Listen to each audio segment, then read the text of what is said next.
दरअसल बजट सत्र में सत्ता पक्ष और विपक्ष के बीच जुबानी जंग अब जोर पकड़ चुकी है। ताने उल्हाने का दौर तो चल ही रहा था। विपक्ष गलती मानने को अब तैयार नहीं है और सत्ता पक्ष विपक्ष की गलती को नजरअंदाज नहीं कर पा रहा है। ऐसे में आने वाले दिनों में सियासी पारा और चढ़ सकता है। इस बीच कांग्रेस के प्रदेश अध्यक्ष गोविंद सिंह डोटासरा के परमानेंट निष्कासन की मांग भी होने लगी है। अभी तक गतिरोध जारी है और हमारे द्वार खुले हैं। अगर वो चाहें तो वार्ता करके इसको निपटा सकते हैं।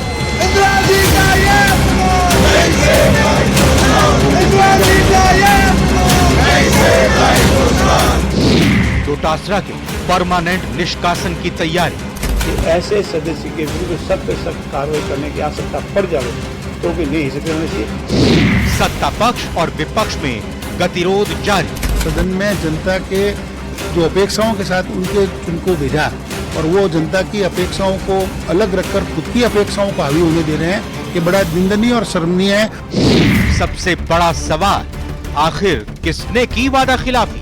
जो अपनी बात से बदलता है, जो वरिष्ठ सदस्यों के सामने बात होती है उससे पलट जाता है, उसको मेरे निगाह में तो पलटू राम ही कहते हैं।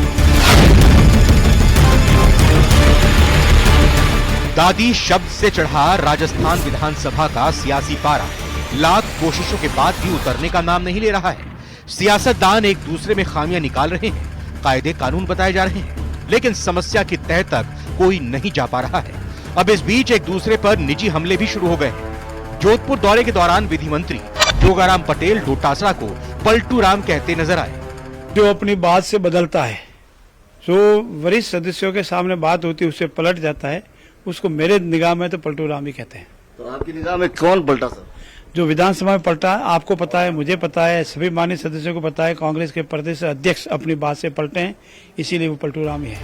गोविंद सिंह डोटासरा ने माफी पर वादा खिलाफी की या नहीं की, ये कहना मुश्किल है, लेकिन सत्ता पक्ष ने उन्हें पलटू राम की उपाधि दे दी है। इतना ही नहीं, बीजेपी विधायक अब उनके सदन से परमानेंट निष्कासन की मांग भी कर रहे हैं। लेकिन संसदीय कार्य मंत्री का कहना है कि गतिरोध खत्म करने के बाद ही निष्कासन पर फैसला लिया जाएगा। गतिरोध टूटे, वार्ता हो, सम्मानजनक सबका मान सम्मान हो, उसके बावजूद भी अगर वो अपनी हठधर्मिता से बाज नहीं आएंगे तो हमारे दल का ये मानना है, सभी दूसरे दलों का भी मानना है कि ऐसे सदस्य के विरुद्ध सख्त कार्रवाई करने की आवश्यकता पड़ जावे तो कि नहीं हिस्से होना चाहिए। हमारा मानना है कि इसके लिए आवश्यकता पड़ गई तो सख्त से सख्त कदम उठाएंगे। मैं पुनः दोहरा रहा हूं, जो वार्ता हुई उससे विपरीत आचरण माननीय गोविंद जी डोटासरा ने विधानसभा के फ्लोर पर किया। जो अंदर तय हुआ, स्पीकर के मौजूदगी में तय हुआ, उनके दल के लोगों की मौजूदगी में तय हुआ, उसके विपरीत आ सकिया। अब बिल्कुल बनावटी और झूठी बातें कह रहे हैं, उसका कोई लेना देना नहीं। एक इस सत्र के लिए निष्कासन का आदेश तो पहले हो चुका है, उसकी उन्होंने पालना भी कर दी है। अब जहां तक रहा परमानेंट निष्कासन का, अभी हम प्रयास करेंगे कि ऐसी नौबत नहीं आवे। प्रयास करेंगे, मैं आपके सामने क्या कह रहा हूं, हम प्रयास करेंगे, ऐसी नौबत मैं प्रयास करूंगा।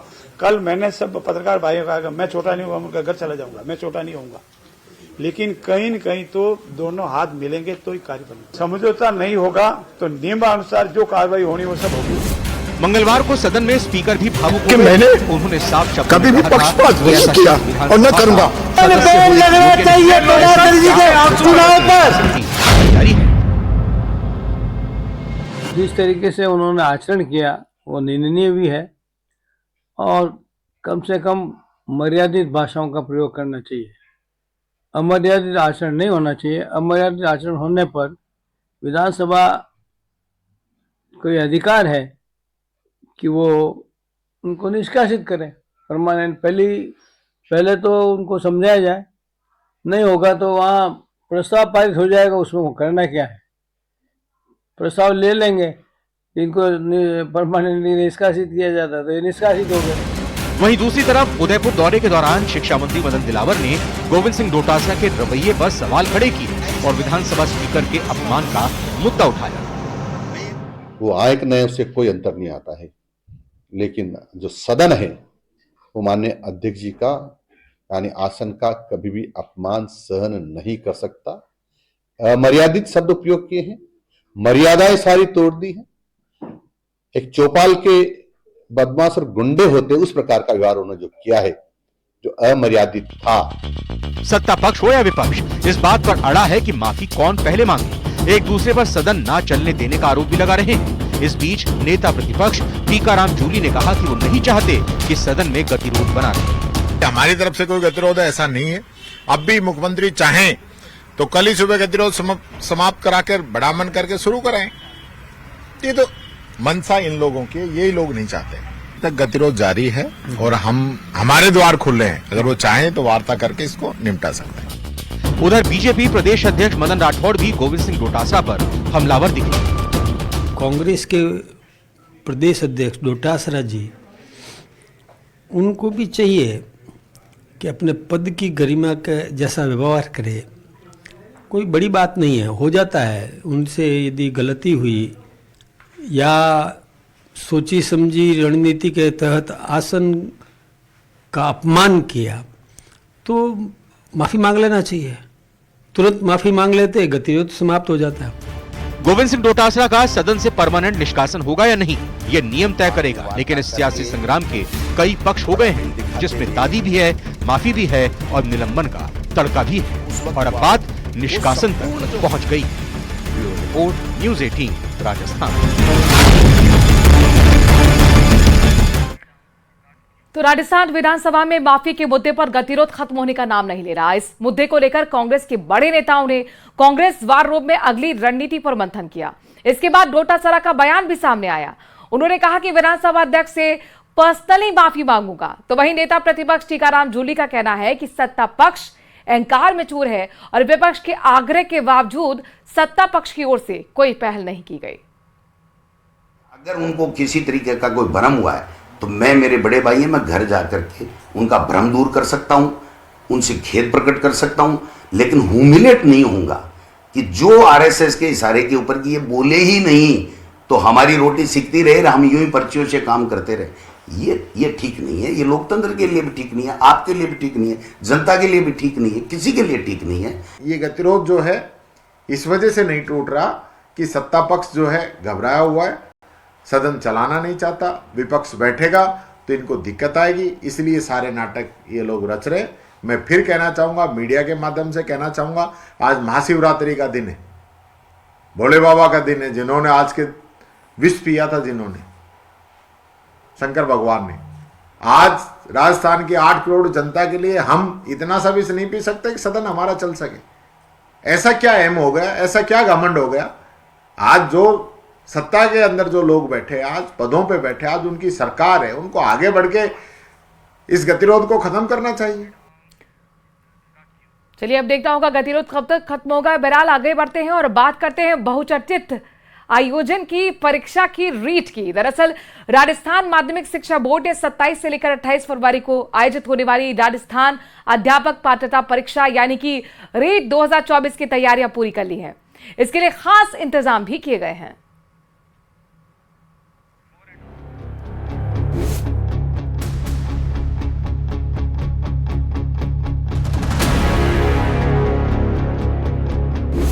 राजस्थान माध्यमिक शिक्षा बोर्ड की ओर से रीट 2024 का आयोजन कल से शुरू होगा। एग्जाम 2 दिन होंगे। 27 और 28 तारीख को 3 पारियों में परीक्षा आयोजित होगी। इस परीक्षा को लेकर बोर्ड प्रशासन ने लगभग तैयारियां पूरी कर ली। रीट परीक्षा के लिए कुल 1731 परीक्षा केंद्र राज्य के 41 जिलों में निर्धारित किए गए। रीट परीक्षा के लिए कुल 14,29,822 ने आवेदन दिया है। 27 फरवरी को प्रथम पारी में 4,61,321, द्वितीय पारी में 5,41,599 रजिस्टर्ड है। ऐसे में पहले दिन कुल 10,02,920 कैंडिडेट्स हैं। 28 फरवरी को 5,41,598 परीक्षार्थी हैं। माध्यमिक शिक्षा बोर्ड राजस्थान की ओर से आयोजित होने वाली रीट परीक्षा 2024 को लेकर तैयारियां पूर्ण कर ली गई है। इस बार बोर्ड की ओर से पहली बार अभ्यर्थियों की सुरक्षा को लेकर तमाम इंतजाम कड़े किए गए हैं। पहली बार फेस रिकॉग्निशन के साथ ही सीसीटीवी कैमरे से नज़र रखी जाएगी। साथ ही बायोमेट्रिक से सभी परीक्षार्थियों की एंट्री की जाएगी। उसके बाद त्रिस्तरीय जांच भी इस दौरान देखने को मिलेगी। इसके अलावा सीसीटीवी कैमरे लगाए गए हैं। तमाम परीक्षा केंद्रों को लेकर कंट्रोल रूम की स्थापना भी की गई है। परीक्षार्थियों को सुरक्षित रूप से अंदर प्रवेश करने के साथ साथ उन पर कड़ी नज़र भी रखी जाएगी। इसके लिए जिला कलेक्टर और एसपी को भी दिशा निर्देश दिए गए हैं। इसके अलावा कई ऐसे नवाचार किए गए हैं जिससे कि नकल रोकने और अनुचित साधन का इस्तेमाल इस दौरान नहीं हो सके। इसके अलावा केंद्र का गेट परीक्षा से 1 घंटे पहले बंद कर दिया जाएगा। अभ्यर्थी सादा कपड़ा, चप्पल या सैंडल में ही परीक्षा दे सकेंगे। परीक्षा केंद्र पर किसी भी तरह की चेन, मेटल का आभूषण पहनकर आने की मनाही है। परीक्षार्थी परीक्षा केंद्र में अपने साथ प्रवेश पत्र, नीला या काला पारदर्शी बॉल पॉइंट पेन और कोई एक मान्य फोटो युक्त मूल पहचान पत्र ला सके।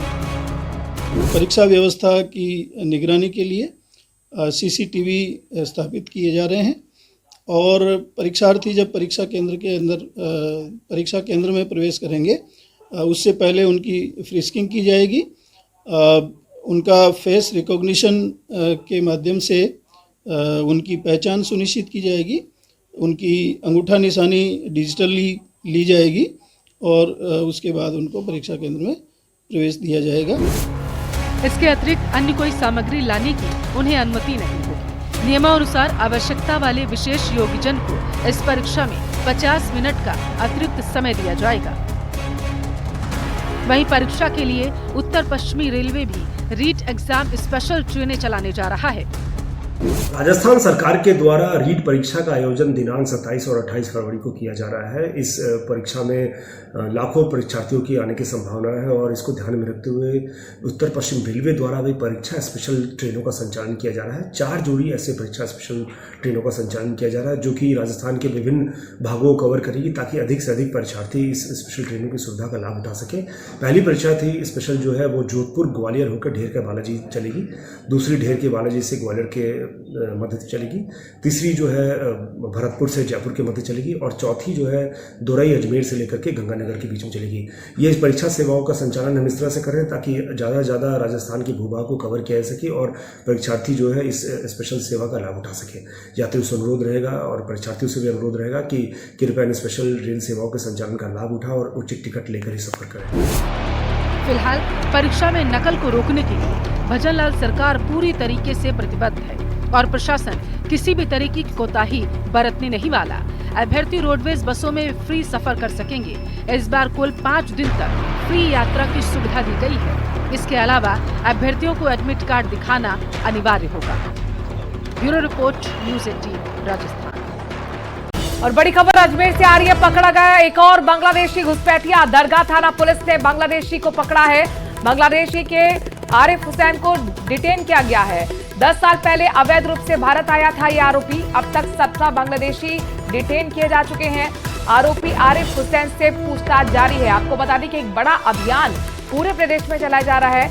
जो बांग्लादेशी घुसपैठिए हैं उन्हें पकड़ा जा रहा है और अजमेर में तो पूरा का पूरा परिवार ही हाल ही में डिटेन किया गया था। और इसी से जुड़ी एक और बड़ी खबर है। एक और बांग्लादेशी घुसपैठिया अजमेर में पकड़ा गया है। दरगाह थाना पुलिस ने ये बड़ी कार्रवाई की। बांग्लादेश का आरिफ हुसैन है जिसे डिटेन किया गया है। इसके बारे में जानकारी ये मिल रही है कि 10 साल पहले अवैध रूप से भारत आया था, तब से यहाँ पर रह रहा था। अब तक 17 बांग्लादेशी डिटेन किए जा चुके हैं। आरोपी आरिफ हुसैन जिसे डिटेन किया गया है उससे पूछताछ चल रही है। 10 साल पहले अवैध रूप से घुसपैठ करने वाला बांग्लादेशी आरिफ हुसैन अब पुलिस की गिरफ्त में आ चुका है। सीबीआई ने आज बेरोजगारों को डीआरडीओ यानी कि डिफेंस रिसर्च एंड डेवलपमेंट में नौकरी का झांसा देकर उनसे मोटी रकम वसूलने वाले गिरोह का पर्दाफाश कर दिया। सीबीआई ने दिल्ली और जयपुर में 3 ठिकानों पर छापेमारी की है, जिनमें जयपुर के मंगलम मेट्रोपोलिस में छापेमारी की गई और इस बिल्डिंग में 2 दफ्तर यानी कि 113 और 240 पर सीबीआई अफसरों ने छानबीन की और दोनों को सील कर दिया। इस मामले में सीबीआई ने अज्ञात लोगों के खिलाफ केस दर्ज किया है जिन पर फर्जी भर्ती घोटाले चलाने के आरोप हैं। फिलहाल आरोपियों की तलाश जारी है। ठगों के दफ्तरों का जायजा लिया न्यूज़ 18 संवाददाता हितेश शर्मा ने।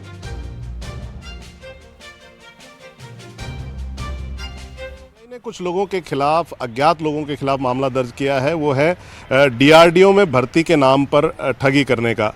फर्जी जो है ये भर्तियां आयोजित करते थे और दिल्ली में जो है उनको जो है बुलाया जाता था, उसके बाद ट्रेनिंग के लिए जयपुर भेजा जाता था। वहाँ पर मैं खड़ा हूँ मेट्रोपोलिस बिल्डिंग में, जहाँ पे दो ऑफिसेज हैं, 113 नंबर और 240 नंबर।